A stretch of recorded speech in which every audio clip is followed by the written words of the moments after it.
Welcome to Racism is Real, where we tackle the urgent realities of racism in our society.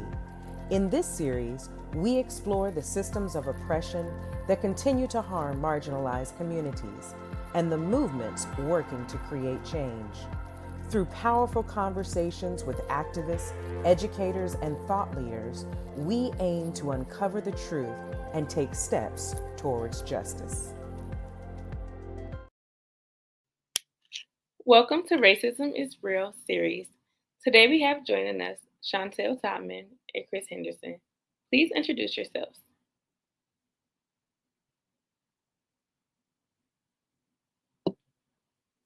Yep. That's There like, we of go. course, classic. The Classic. mic is muted. Okay. I was saying that Chris Henderson is on their way. Okay. So I'll go ahead and introduce myself now. My name is Chantel. I use they, she pronouns. I am a member of the Rooster Justice Anti-Racism Training Collective. I'm also a founder of Blackbird Rising, which is a healing collective centering the flourishing of Black, queer, and trans individuals and the people who love them, based in Philadelphia, Pennsylvania. And yeah, that's enough from the intro for me. I'll kick it over to you, Chris, to introduce yourself. Thank you. Oh, I'm sorry, based in Philadelphia. I think I said it right, but yeah. Thank you, Chantel. Chris, would you like to take a moment to introduce yourself? Hi, I'm Chris Henderson. I use they, them pronouns, and I am the executive director of Amistad Law Project and Amistad Movement Power. Thank you, Chris. And I'm your host, Jamira Kelly. I'm a recent graduate from Johnson C. Smith University with a degree in business administration, minor in pre-law, and I currently work at Wells Fargo as a program analyst. Today, we're going to be diving into the topic of racism in the criminal justice system. So let's get into it. I want to start y'all off with a conversation based around how do modern day policing practices continue to harm communities of color? Chris, why don't you answer that first, and then I'll bring up the rear, and then I'll answer the next one first. Okay, great. I think one of the things that is important to note is that in the United States, race and other systems of oppression are inextricably linked, just because of the history of chattel slavery and genocide of indigenous people. And so they're just pretty much in any sort of bad policy thing, any harmful policy thing, it's going to disproportionately impact people of color. And so I think that's like one thing to note. And then as far as the policing practices that we see, I think the one that comes to mind first is definitely stop and frisk. But we also see it sort of more broadly with the war on drugs. In Philadelphia, under Mayor Parker's administration, we've seen targeting of our unhoused neighbors, people who use drugs or are believed to use drugs. And, these communities are also disproportionately people of color. And even when they aren't, the people that are targeted most are going to be people of color. So that's what I would say briefly, but then I'll kick it to you, Chantel. Yeah, I mean, when we talk about people being targeted, it's not that they're targeted because there's actually a known like activity happening that the police believe is dangerous, and as much as it is the racialized stigma and belief that if you're a person of color, you're inherently guilty and criminal. And I think it's really the criminalization of our communities of color and marginalized identities that gives the police the sense and feeling that they have the right to presume that we're up to no good, and that really their job is to police and control us. That's really, instead of looking at us as people that they're citizens that they're supposed to protect and serve. Right. So I do think that it's just inherent in the whole system. So we're more targets than anything else. Right. Thank you for such good answers. That was really good. Another question we had is, What are the systematic reforms that need to happen to address mass incarceration? And either one of you could take a stab at it. And of course, I said I would take that one first. reframe. Okay. Okay. There is so much actually I've learned from my relationship with Chris about abolition and the need to abolish both systems, the carceral system of the state and also the police force, because trying to reform it actually isn't possible. My mother would say, you can't undo the do. Like the thing was made, it's actually doing its job very well. That's what it was made to do. And so reforming it, I think, is actually a distraction tactic to keep us running in circles, trying to make a system that's predicated on our obliteration just a little bit nicer, instead of really imagining a world in which we don't have to fear the state, and the state is not a system that's trying to cage us for as a legacy from chattel slavery, or trying to control us through the state through force. So I don't believe that reform is possible. So I'll kick it over to Chris. I think there's sort of like a big answer to this, and also like a bunch of other answers. Yeah, definitely. I am a prison industrial complex abolitionist, and so I think that ultimately we do need a system without carcerality and without punishment as parts of it. And I think I have some ideas about how that could be designed and what that could look like. That are definitely, I think, go beyond this question. And I think the important thing. What did you say? Did you want to elaborate? You said go beyond this question. No, not on that one. Just because then we'll be here. We'll be here on that for the rest of the night. But I think part of it is in the words of Ruthie Wilson Gilmore, about what are we creating, like not just what are we taking away. I think actually what she says is abolition is about presence, not absence. And so it's like, what are the systems that we need to actually create so that we have reduced the need for prisons, for police. We know there are lots of things that we as in like the state could do to reduce violence, whether that's like more after school programming, more funding for like public schools, more funding for like arts and sports and other extracurriculars in schools, jobs programs. There are infinite things on that as far as like what we need to actually reduce harm and violence in our communities. I think the other part of it is what are like the criminal justice reforms that would actually make it so that more people are coming home, fewer people are going to prison.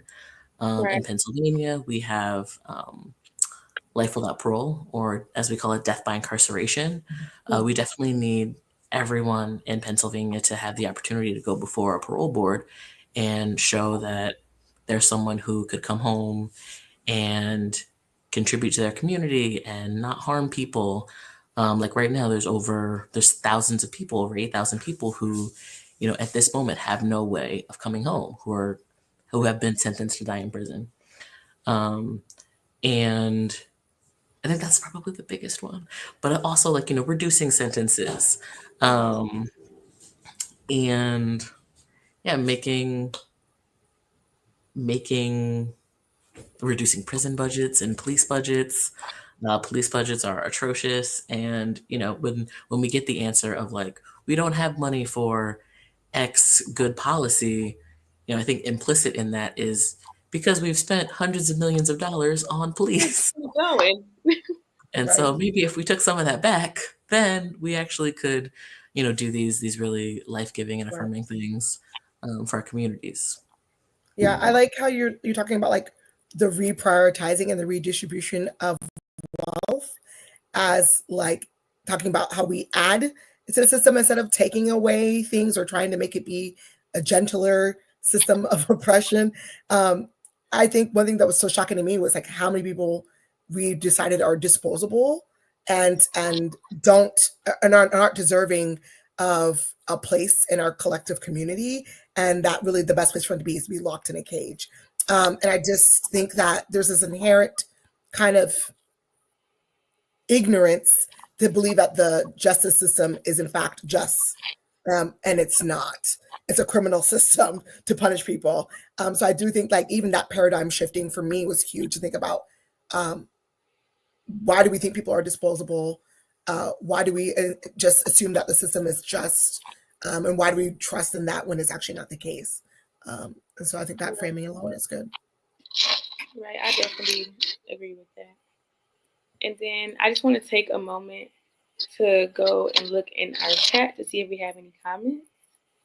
So we have a comment that say we need to create jobs, get records, and phones, allow our men to get jobs they were trained to do.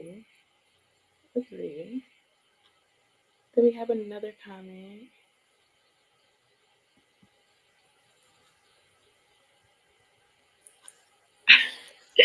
Agree. Agree. Okay, all right, now give the man some fines. I mean, there is a way in which our idea of like the thing that's actually going to keep us safer is locking people away or criminalizing people, and that's what makes you safer. And it's been proven time and time again that people who come home are in fact given the skills that they need to be a part of our community, and so the cycles of violence continue, right? And so jail is not really the answer to keep us safe. I don't know if fines would even be, because I mean people, just don't pay bills all the time. But I do think there's something we need to think about, like how can we actually, like we said before, like create systems that engender our collective thriving, and really understand that our safety it resides with ourselves and with each other, and not the state really as much. Yeah. Right, and just to piggyback off what you said about like even when people do have the chance where they come home and they don't necessarily know exactly like how to get back in the hang of things or like adapt to things. Are there any like suggestions that you think will be good for them to do while they are in prison that can possibly like help them or anything of that nature? Um, I think the people who I know who have been most successful after coming home from prison, sometimes after decades inside, are the people who spent years, if not the majority of their incarceration, actually preparing to come home. Right. In a lot of these folks are people who, when they were sentenced and for the majority of their time, there actually wasn't a mechanism for them to come home. And so,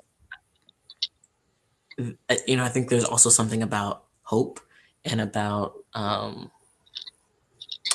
being very intentional about like what you're putting into the world, and what you're saying isn't possible. Like the idea of being sentenced to die in prison and still talking about what you're going to do when you get home. Not if, Right. not, there's not actually a way, but, if all these things change, then when I get home, I'll do this thing. But actually, just, when I come home, because, I'm speaking that into existence, and also like that is how I am surviving. Um, and, there's like programs in lots of prisons. I think the things that people I know who've been most successful do is a lot of like reading, a lot of learning, a lot of connecting with people, Right. and whether that's both with people who are also incarcerated with them, but also people who are in the communities that they're from, the communities that they're going to be going home to. Um, I know people who've like created mentorship programs Yeah. with young people who are miles, thousands of miles away, but they still have like these like really intentional mentoring relationships. Right. And so I Yeah. think, mostly the same things that people need to be successful anywhere, like some Yeah. connection with other people, resources so that you can actually, get the things you need. Right. Yeah. Keep I it think on that's been the life. thing that's been like really transformative for me about how I view and think about uh those who have been incarcerated is like the relationship of like not forgetting that those are people's loved ones that are currently incarcerated and that most of them will come home. Right. And that we really need to remember that they're still part of our community and maintaining that value and that value in relationship. I think when there's that resistance, that some of that is our own internalized stigma around who's valuable and who's not valuable. But like, I think getting to witness Chris's relationships with those who are still incarcerated and are fighting to come home, getting to meet loved ones of those who are incarcerated and hearing their stories and how much their loved one that's incarcerated and behind the walls is still very much part of their family's life. Really, for me, helped remember that like we're still in a web of relationship with each other, even if you're behind the wall and I'm on the other side of the wall. And so I think really remembering those who are currently incarcerated as a vital, important part of our community, I think is also really powerful. Yeah. I definitely agree with that because you just never know who's someone's loved one or someone's brother, father, sister, mother. You just never know. And oftentimes, when people do get in the system, it's always just like they're forgotten about in a way. When we're all human, we should all be valued. Right. So I definitely agree with that. And then I just want to go back to our comment section and see if we did have comments. I know there were certain comments popping up on the screen. Okay, so we have one that say, but when they come out, they cannot get high paying jobs. Minimum wage jobs are too low for them to live on. And then, what are y'all views on restorative justice and the criminal justice system? Well, I'll speak to the fact that, like, yes, everybody needs to be paid a living wage, whether they're currently incarcerated, formerly incarcerated, never been incarcerated. The wages are not livable. And that's something that many people on the front lines have been fighting for a national wage raise for minimum wage for a long time. So that's a bigger economic issue that's impacting everybody for sure. But Chris, I'll let you speak to kind of the intersection between restorative justice and the criminal justice system. Yeah, I think restorative justice is great as like as a concept, as a practice.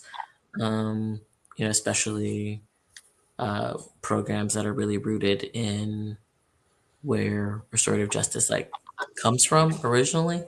Um, and I think one of the things that happens when it's used in the criminal justice system is the things that make it restorative justice like are absent. Like one of the big things is like people should be able to decide to be a part of a process or not. Like that's inherently a part of it. Because if you're doing it because you have to, it kind of changes the entire nature of the process. Then it's not Mhm. about, it's not about you as someone who is harmed wanting to, be wanting to be made more whole. And it's not about the person who committed harm, actually wanting to be forgiven, to do work to make Be held things right. accountable. Yeah. Yeah, it ends up being about, I could either do this or I could go through the criminal justice system, be charged with something, go through the court process, and hopefully you win. Like it's either like you win or you lose. Right. If you lose, you go to prison, and if you win, you get to go home. Um, and when we're talking about restorative justice, it shouldn't just be, either you can go through this like really terrible system or, you can go through this thing. It should be, I I want to make this thing right. And the consequence is like me not doing that work, not, maybe I'm going to go to prison. Right, right. Yeah. I think like making it inherently adversarial, it just already, like you said, like undermines the whole part of it that could be restorative, much less getting to transformative justice, where we're looking at really upending whole systems of ways that we relate to each other and bringing in healing around healing justice. I think we can't even get there because the system is inherently adversarial. And so it ends up harming everybody involved in creating further harm, right? So I'm really glad that you brought that up because that kind of brings me to my next question on. So, what do you feel that communities can do to protect themselves while pushing forward transformative change?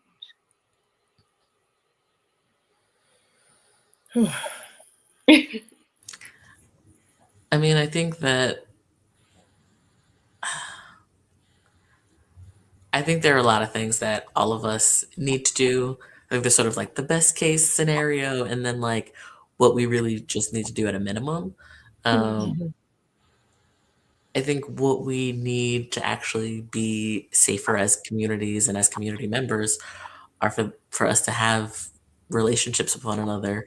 And so that's, you should know your neighbors and talk to them, and they should be people who you can call. Maybe not if you have like a really serious need, but Mhm. like those are people that you're proximate to. And so um, there will be moments where you meet each other.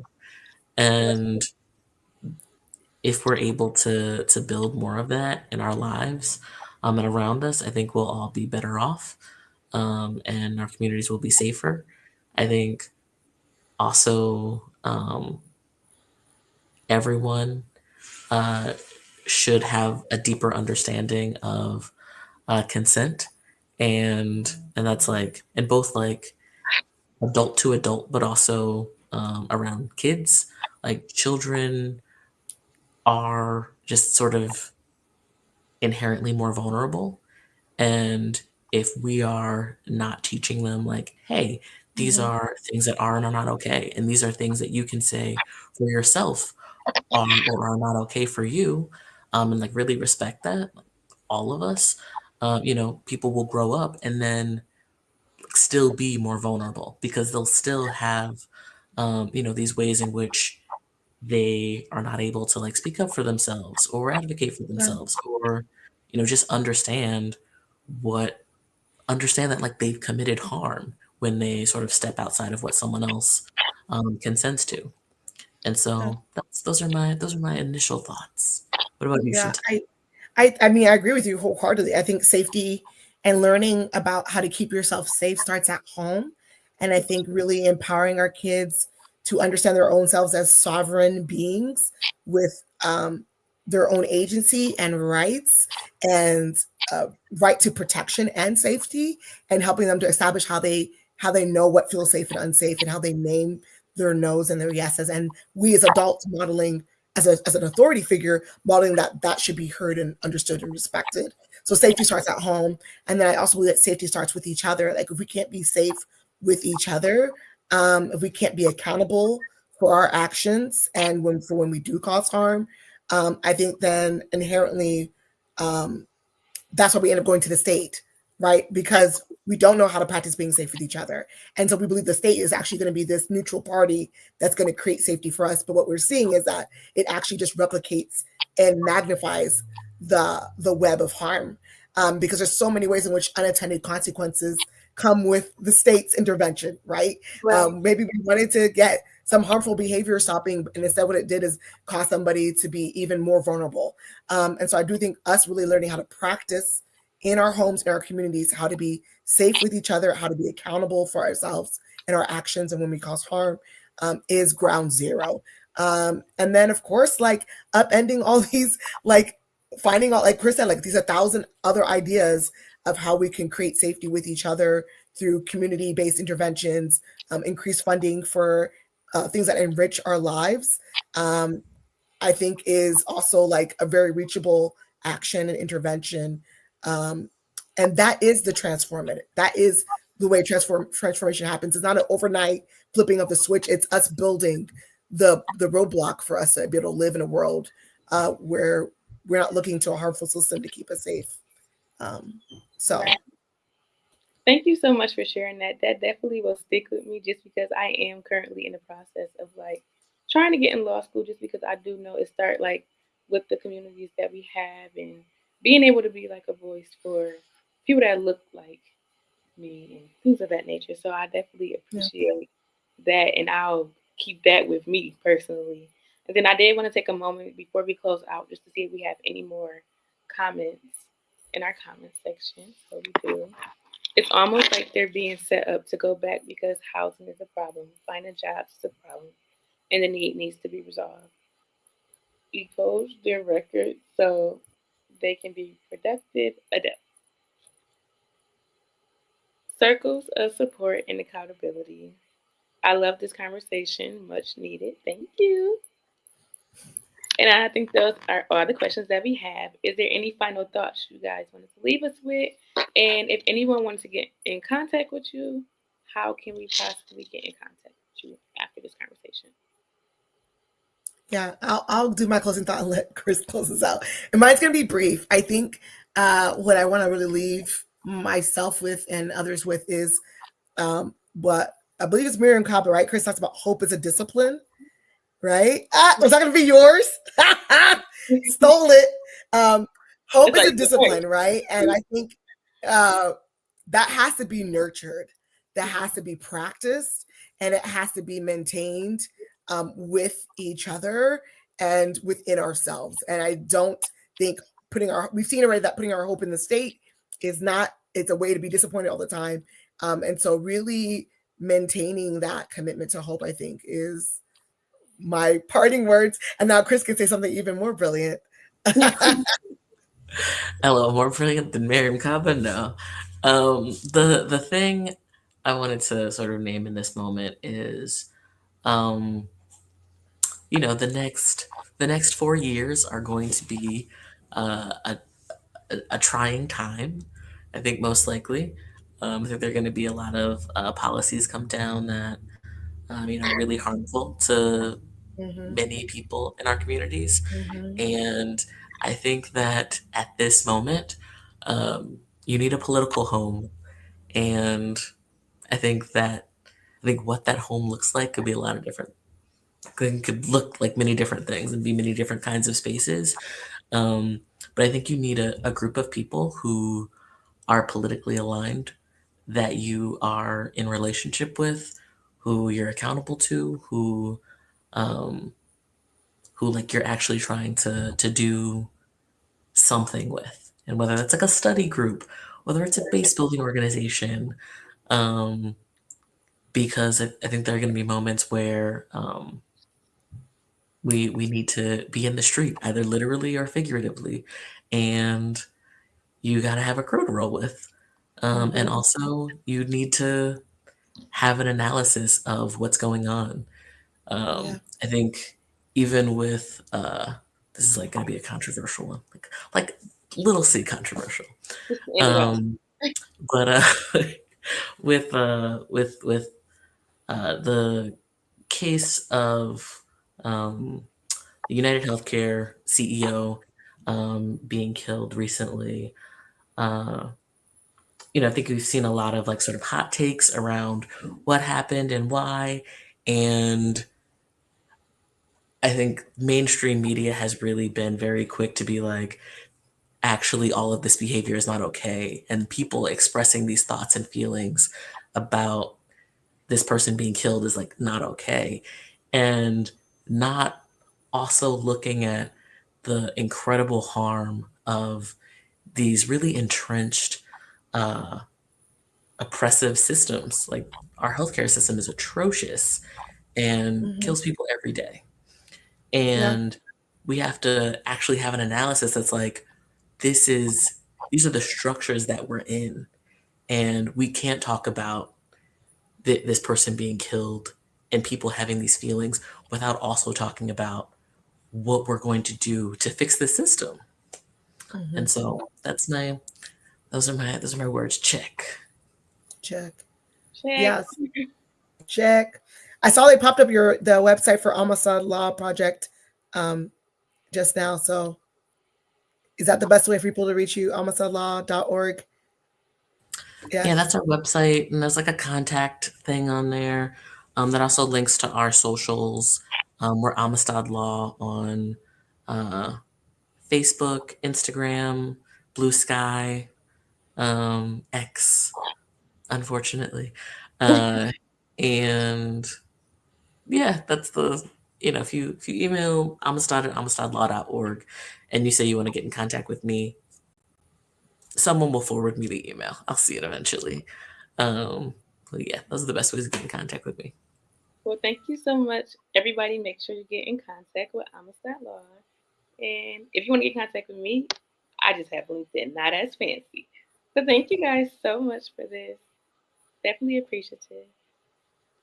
Thank you. Thank you for guiding our conversation this evening. Appreciate you. Have a good night. That's all for today's conversation on Racism is Real. Thank you to our incredible guests for sharing their insights, and thank you for tuning in.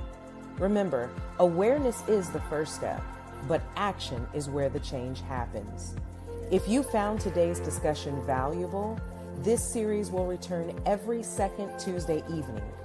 Also, be sure to check out our website and follow us for more information and topics like these. And consider making a donation to support our work. Together, we can challenge systems of oppression and work toward a more just future. See you next time.